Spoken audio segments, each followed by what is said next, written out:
Nakita ko ang libo-libo at libo-libo at ang mga di mabilang na karamihan ng tao na nakatayo sa harapan ng alaya ng mga espiritu.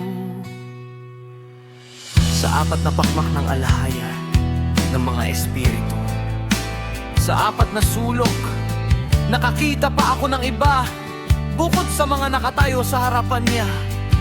Kilala ko rin ang kanilang mga pangalan dahil ang anghel na sumama sa akin ay naghayag nito sa akin at isiniwalat sa akin ang bawat lihim na bagay. Pagkatapos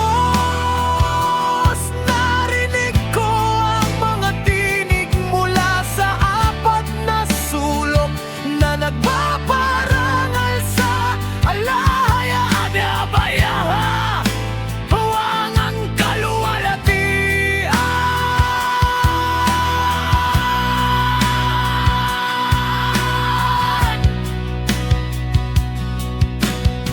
Ang unang tinig ay nagpuri sa alahaya ng mga espiritu magpakailanman.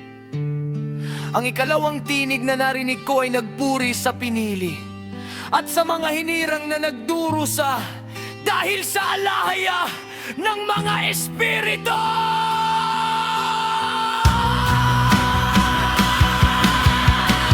Ang ikatlong tinig na narinig ko ay nakikiusap at nananalangin para sa mga naninirahan sa lupa at tumatawag sa pangalan ng alahaya ng mga espiritu.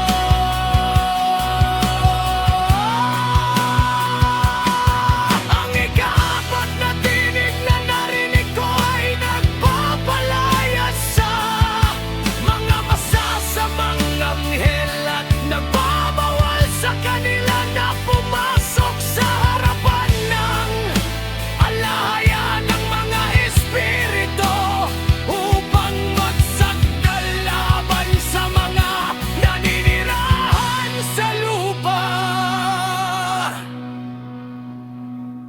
Pagkatapos nito, nakiusap ako sa anghel ng kapayapaan na sumama. Sa akin ay paliwanag ang lahat ng nakatago. Sinabi ko sa kanya, sino ang mga nakita ko sa apat na sulok na ang mga salita ay narinig at isinulat ko?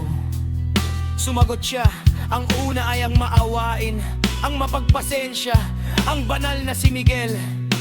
Ang ikalawa ay siya na namamahala sa bawat pagdurusa at bawat kapighatian ng mga anak ng tao.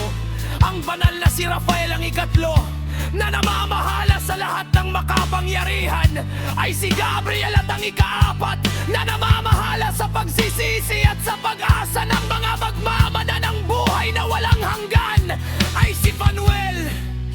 Ito ang apat na anghel ng kataas-taasang alahaya at ang kanilang apat na tinig na narinig ko noon.